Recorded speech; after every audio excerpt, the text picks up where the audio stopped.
여러분, 이사야서를 읽으실 때마다 한 가지 여러분이 굉장히 좀 감동적이라 할까, 아니면 우리가 특이하게 다가오는 대목이 66장이라는 장수입니다. 여러분, 신구약이 66권으로 되어 있잖아요. 그래서 이사야서를 성경의 축소판이다, 이렇게 말하기도 합니다. 근데 오늘 본문을 보시면 시작을 그렇게 합니다. 일어나라, 빛을 발하라, 그렇게 되어 있어요. 빛을 발하라. 그런데 사실 이사야 선지서의 전체적인 내용이나 상황은 그렇게 막 희망찬 상황, 어떤 여건, 그런 것들은 아니었습니다. 여러분이 앞에 이제 이사야서를 읽어보시면 여러분, 시온의 영광이라는 말을 많이 들으셨을 겁니다. 우리 찬양에도 나오죠. 시온의 영광. 그건 예루살렘의 영광인데, 그 예루살렘이 우상 숭배와 불의로 인하여 무너집니다. 예루살렘이 무너질 것을 생각도 못했는데 그런 일이 일어납니다. 그리고 회개를 통해서 그 영광이 회복해 가는 것 같았는데, 다시 이제는 그 시온의 영광이 아람과 같은 동족의 북이스라엘의 연합군도로 말미암아 위기에 처하게 됩니다. 그리고 오히려 그 뒤에 아수르의 침략으로 그 북이스라엘이 망해갑니다.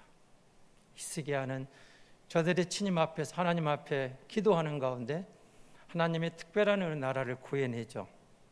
그런데 이어지는 내용들은 이제는 바벨론 제국이 쳐들어오므로 남아있는 남쪽 유다마저 멸망해버리는 그런 아픔을 겪게 되는 거죠.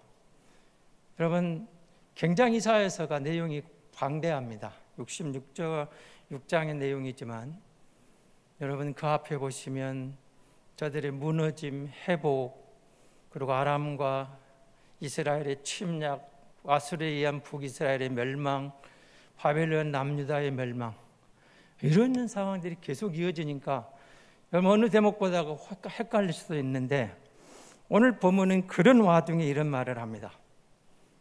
일어나라, 빛을 발하라. 그러면서 하시는 말씀이죠. 여러분, 우리가 누구인가에 대한 이야기. 너희는 세상의 빛이다, 요 이야기입니다. 여러분, 이제 예수님이 마태복음 5장에서 7장에 이르는 설교를 산상설교 이렇게 들었잖아요.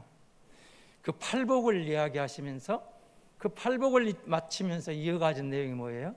너희는 세상의 소금이다, 그리고 너희는 세상의 빛이다, 이 이야기가 나옵니다. 그러니까 우리가 누군가에 대한 이야기를 세상의 빛이라는 말로 말하고 있는 거죠. 일어나라, 빛을 발하라, 빛을 발하라. 지금 뭔가 상황이 좋은 상황이 아니에요. 너무 힘들어요, 어려워요, 절망이에요. 주저앉아 일어날 기력마저 없는 그런, 정신 차릴 수 없는 그런 상황인데, 하나님은 저들을 향하여 그렇게 말하는 거죠. 아니야, 너는 여전히 세상의 빛이야, 걱정하지 마, 내가 있잖아, 이렇게 말하는 거죠. 세상의 빛이다. 우리가 빛이고 세상은 어둠이라는 것을 분명하게 말합니다. 여러분, 잘 들으셔야 되는데 이 부분을 생각해 보십시오. 바벨론 나라가 망해요. 여러분, 지금과 그때는 또 전혀 다른 상황입니다. 지금 뭐 침략을 자주 전쟁이 일어나면 이웃 나라가 난립니다만은, 그래도 전쟁이 일어나면 비극입니다. 정말 비극입니다. 한반도에 다시는 전쟁이 없었으면 참 좋겠어요. 통일이 되더라도 평화 통일이 돼야 되겠죠? 당연히 그래야 됩니다. 전쟁 없는 통일은 가능하지만 전쟁으로 인한 통일은 일어나서는 안 될 것 같아요. 너무 비극이에요. 그때는 지금과 또 다른 상황들이 전개되죠. 전쟁에 치면은 다 빼앗기는 것으로 끝나지 않습니다. 잡혀가서 노예가 돼요. 절망이죠. 이 상황이 그렇게 전개돼요. 이미 포로로 끌려가 있어요. 상황들이 그리 전개되는데 하나님은 전혀 다르게 말해요. 아니야, 저들이 빛이고 너희가 어둠이 아니고, 저들이 힘이 있지만, 권세가 있지만, 무력이 있고, 저들이 제국이지만, 아니야, 저들이 빛이 아니고 너희가 빛이고 저들은 어둠이라고 분명히 말하는 거죠. 여러분, 내가 누군가, 요 정체성의 이야기, 이스라엘의 역사를 보시면서 출애굽을 여러분 저들은 빼놓을 수가 없는 거죠. 6월절을 넘어 출애굽으로 나가는데 모세오경은 하나님이 그때 주신 내용들입니다. 출애굽기부터 신명기에 이르는 내고는 실제 이야기들이에요. 출애굽 과정이 일어난 이야기, 광야의 역사, 그때 받은 말씀, 그리고 창세기는 지금까지 구전되어 오던 내용들을 모세가 이제 글로 남긴 거거든요. 입으로 전해진 이야기들을 하나님의 말씀을 기록한 게 창세기고, 출애굽기부터 신명기까지는 광야 여정에서 가나안에 들어가기 직전에까지의 실제 이야기를 기록한 겁니다. 그리고 하나님이 주신 말씀의 법, 계명들, 제사법들, 레위기를 주시고 이런 걸 주시는 거, 그렇게 했는데, 자, 출애굽을 했어요. 광야의 어려운 시절을 넘어가요. 그런데 창세기에서 뭐라고 말하죠? 이렇게 말씀하시는 거예요. 너희는 지금까지 종으로, 노예로 얼마나 어려운 시기를 겪었나. 여러분, 400년 이상을 노예 생활했으면 노예 근성이라는 게 생겼겠죠. 여러분, 일제 36년의 아픔을 겪었지만 지금도 그들이랑 관계가 마음이 아프잖아요. 우리보다 10배 이상 더 많은 시간들을 노예 생활에서 모든 게 잊어버린 그런 히브리 민족, 그들을 건져내시면서 뭐라고 하시는 거예요? 너희는 내 백성이야, 그러시는 거예요. 너희가 내 백성이야. 내가 너희 하나님이야. 내가 창조주야. 내가 너희를 지었어. 그리고 정말 여러분, 출애굽 창세기 창조기사에 보시면 이제 이런 말씀이 나오잖아요. 1장에 26절에 보면 하나님이 사람을 만들었었는데 우리의 형상을 따라 이렇게 너희를 지었다. 여러분, 400년 이상 노예 근성에 젖어 있는 저들을 보고 너희는 내 백성이야. 내가 너희를 지었는데 너희는 특별해. 내 형상으로 지음받은 특별한 사람들이야. 내가 택한 나의 특별한 백성. 내가 너희를 사람으로 지었어. 내 형상으로 지음받은 내 백성이야. 이게 이제 새로운 이들의 이름이요, 정체성이 된 거죠. 놀라운 거죠. 여러분, 이름은 단순히 기호가 아니에요. 문자가 아니에요. 정체성이에요. 사명이에요. 이 이름은 지금까지 했던 노예근성, 패배의식, 열등감, 이 모든 것들을 다 깨버리는 거룩한 희망. 너희는 내 백성이야. 내 이름으로 내 형상을 따라 지은 특별한 백성이야. 거룩한 백성이야. 우리가 주님의 은혜를 입어 예수 믿어 하나님 자녀가 될 때 그 유명한 말씀, 그런즉 누구든지 그리스도 안에 있으면 새로운 피조물이라. 이전 것은 지나가시니 보라 새 것이 되었다. 고린도후서 5장 17절을 선언하고 있는 그 복음, 우리가 예수 안에 새로운 피조물로, 우리가 새로운 사람으로, 우리에게 새로운 하나님의 은혜를 입은 새로운 하나님의 형상이 회복된 새로운 피조물, 이전 것은 다 끝났어. 지난 건 지워도 돼. 지난 건 마무리해도 돼. 새 희망을 노래하자고 말하는 거죠. 하나님의 거룩한 형상으로 지음받은 내 백성이야. 거룩한 백성이야. 일어나라. 빛을 발하라. 지금 어둡지? 힘들지? 괴롭지? 나라 잃은 서러움, 종의 신세, 포로로 끌려가는 아픔, 다 무너져버린 예루살렘 도성을 보면서 성전마저 무너져버리고 희망이 없는 것 같지? 어둡지? 절망 같지? 아니야. 여전히 너는 내 백성이야. 내가 너와 함께 있는, 일어나라는 거죠. 거룩하신 하나님의 은혜를 입은 사람, 거룩한 백성, 일어나라는 거죠. 그러면서 하나님이 하신 말씀이 있습니다. 창세기에서 아브라함에게 뭐라고 하죠? 하나님의 형상으로 지음받은 것을 말씀하시면서 이 땅을 다스려라는 거예요. 무슨 말이었을까요? 너희가 힘이 없는 것 같지? 너희가 종인 것 같지? 절망 상황이지? 하지만 그게 아니야. 나는 너희가 희망이야. 내 희망이야. 너희는 나를 통해 이 땅을 다스릴 수 있는 권세를 있는 사람들이야. 권세 있는 사람이야. 그 이름으로 내가 너희를 불러낸 거야. 그래서 여러분, 하나님께서 이 시대를 살아가는 많은 사람 가운데 우리를 불러서 이런 이름을 주신 거죠. 그리스도인입니다. 거룩한 백성, 성도입니다. 그리고 이렇게 말합니다. 너희는 이스라엘을 건져낸 출애굽한 백성이죠. 하나님의 형상의 회복처럼 그리스도 안에서 하나님의 형상이 회복된 나의 백성이야. 이렇게 말하는 거죠. 그래서 여러분, 그 정체성을 가지고 나아갈 때 여러분, 우리에게는 어떤 일이 일어나는 겁니까? 세상 사람들과 기준이 달라진 거죠. 가치관이 달라진 거죠. 어쩌면 여러분, 어제 22년 1일을 열어가면서 우리가 성구영신 예배는 못 드렸어도 많은 생각을 하고 한 해를 마무리하고 새해를 열었을 거예요. 그리고 새해 신년 감사합에 나와 예배하면서 새 출발, 다시 주어진 365일을 가슴에 안고 올 한 해 내가 써가야 될 나의 삶, 그런 부푼 꿈도 있지만 여전히 우리 안에 해결되지 않은 아픔이, 문제들이, 먹먹함이 가슴을 찔러 오는 것이 현실일 수도 있습니다. 여전히 새해는 왔는데, 새로운 시작을 알리는 종소리는 울리는데, 모두가 희망을 노래하는데 여전히 너에게서는 어두움이, 그늘진 어두움이 덮이는 같은 안타까움이 있을 수도 있는데, 주님은 이렇게 말하는 겁니다. 일어나라, 빛을 발하라. 이 말씀 속에서 이렇게 말씀하시는 거죠.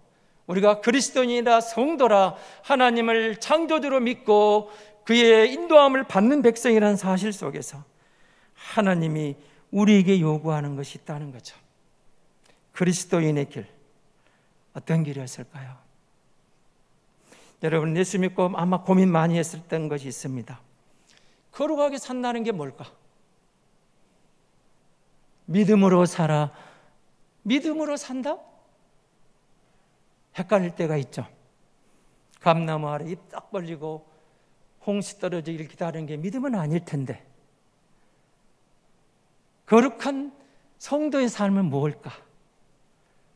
그것이 바로 우리가 예수 믿고 나서 사람들이 하지 않는 새로운 피조물에 고민이 생긴 거예요. 저는 그것이 거룩한 몸부림이라고 생각해요. 거룩한 몸부림. 이전에는 우리에게 없었던 거예요. 거룩이 우리에 관심이 있습니까? 세상에 관심이 있으면 늘 말씀드리지만 관심 없어요. 보이는 것으로 잘 먹고 잘 살고 나만 좋으면 돼. 우리 가정만 행복하면 돼. 나와 관계된 것만 별 무리 없으면 돼.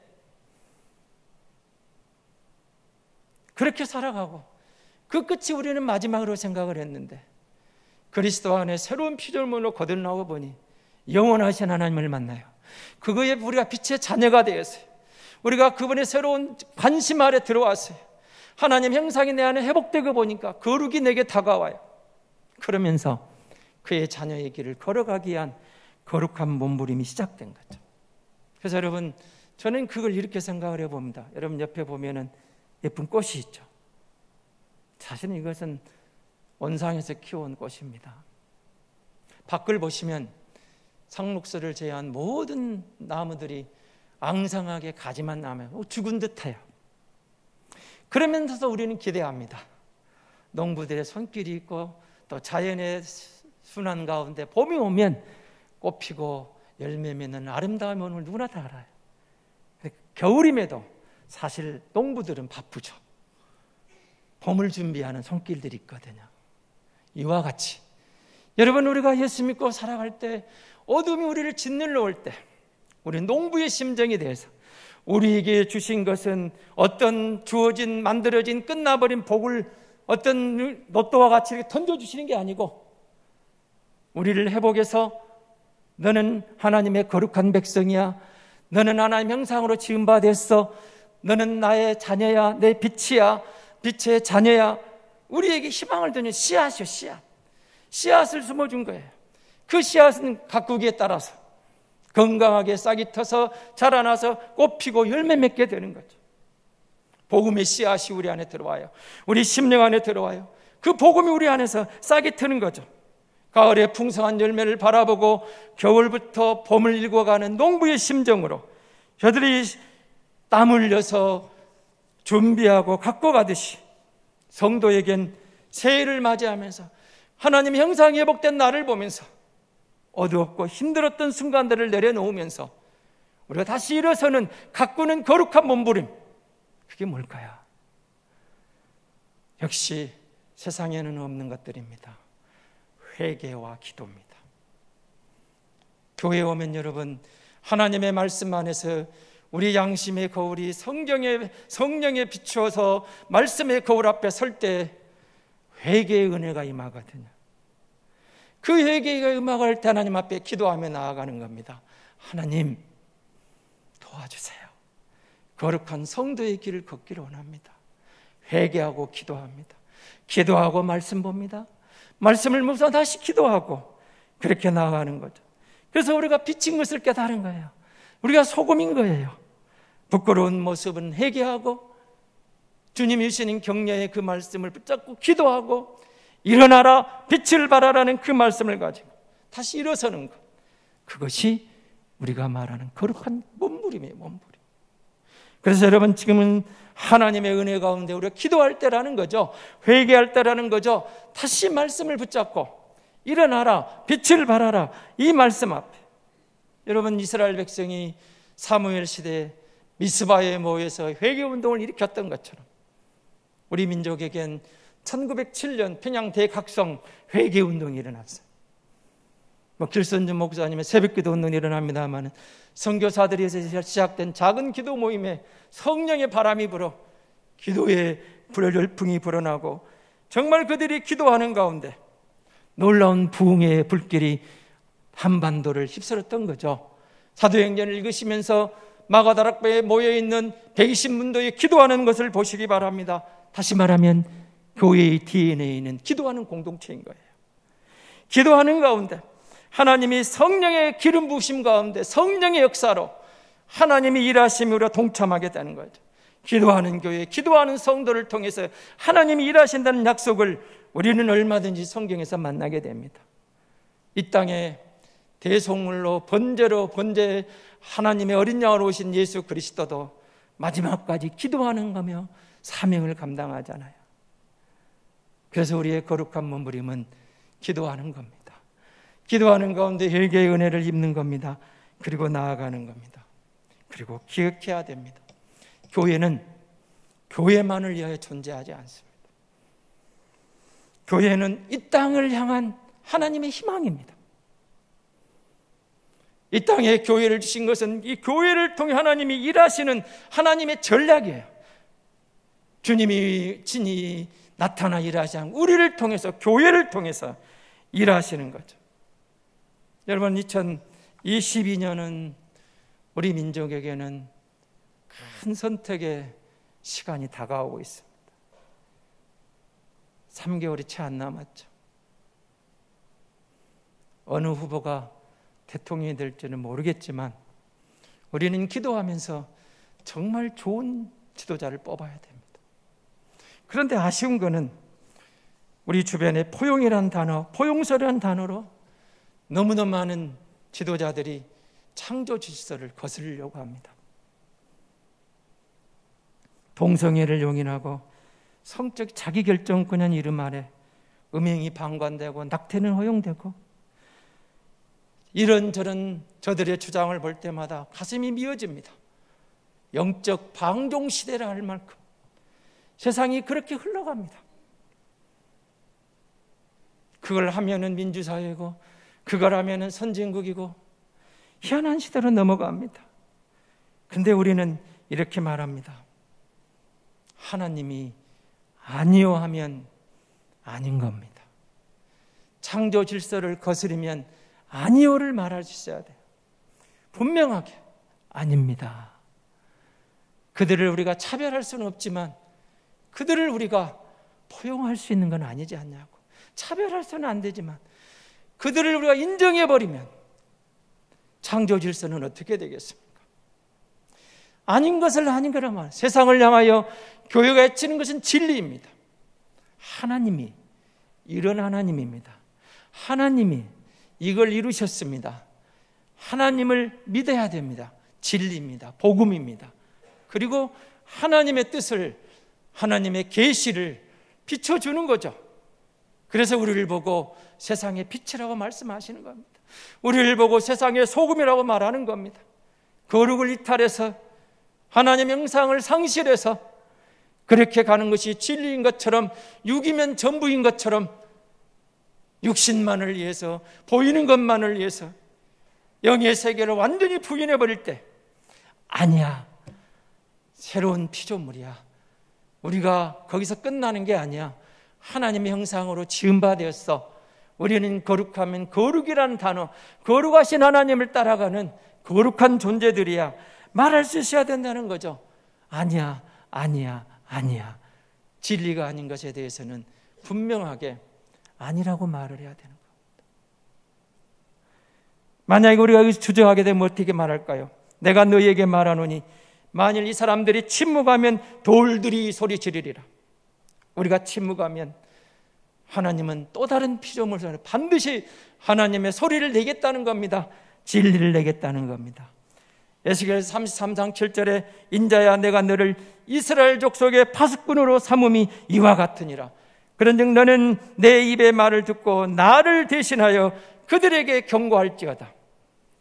이스라엘의 파수꾼으로 에스겔을 들어 사용하신 것처럼 그 시대시대의 교회를 들어, 예수 믿는 성도들을 들어, 새로운 피조물인 하나님의 형상을 회복한 종들을 들어 파수꾼으로 세우셨다는 겁니다. 영적인 방종이 일상화될 때 너희가 파수꾼이야, 교회가 희망이야, 너희는 일어나라, 빛을 발하라, 내 빛의 자녀들이다, 내가 너희를 들어 일하노라. 그게 하나님이 주시는 말씀인 거죠. 여러분, 에스겔의 사명을 받아 우리가 용기를 내야 할 때 용기를 내야 돼요. 진리 앞에 세상을 향하여 사랑으로 나아가되 용기를 가져야 됩니다. 그러나 물론 우리가 기억해야 할 게 있습니다. 성도의 품격, 복음의 품위를 상실해서는 안 됩니다. 지혜롭게. 그래서 주님도 그 부분을 분명히 말합니다. 비둘기처럼 순결하고 뱀처럼 지혜로우라고요. 우리에겐 그런 지혜가 필요한 거죠. 세상을 향하여 오만함이 아닙니다. 방자함이 아닙니다.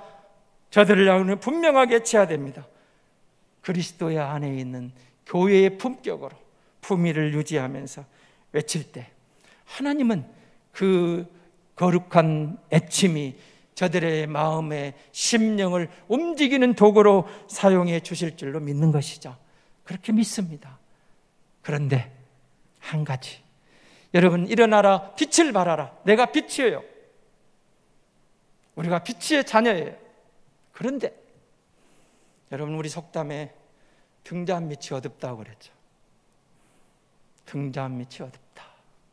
여러분, 나를 보면서 내가 빛이라고 하나님 앞에 서 있다면 우리 집에 내 자녀들의 상황을 살펴보셔야 돼요. 내 아들, 딸의 믿음은 어디에 있는가? 세상을 향해 치는데 우리 집안에 있는 내 자녀들은, 나의 후손들은, 우리는 이렇게 기도해야 되지 않을까요? 우리 아들, 딸들이, 나의 다음 세대들이, 우리의 후세대가 나보다는 더 좋은 믿음의 사람으로 그 믿음의 반열에 서서 나아가기를 주여 도와주옵소서. 어쩌면 엄마 아빠 눈치 때문에 교회 올 수도 있고, 엄마 아빠 보는 신앙생활 하는 것 같은데 이 아이가 나를 떠나 있을 때, 먼 곳에 공부하러 갔을 때, 먼 곳에 직장을 나가 있을 때, 회의에 나가 있을 때, 어느 곳에서나 이 아이는 믿음의 반열에 서 있을까? 우리가 물어야 되지 않을까요? 내 등잔 밑, 우리가 기도하는 만큼 정말 하나님 앞에 2022년 부르짖어야 되지 않을까요? 하나님, 우리 아들, 딸들에게 믿음을 주셔서 저들이 인격적으로 예수를 만남으로 어디에 있든지 어떤 상황에 있든지 들려오는 소식마다 엄마, 아빠 염려하지 마세요. 기도하며 이 일을 감당할 겁니다. 엄마, 아빠는 안 계셔도 하나님이 나와 함께 하시잖아요. 1월 1일 첫 번 새벽 기도를 드리면서 두 가정이 자녀들까지 다 앉아 있는데 아름답기도 했고 부러웠습니다.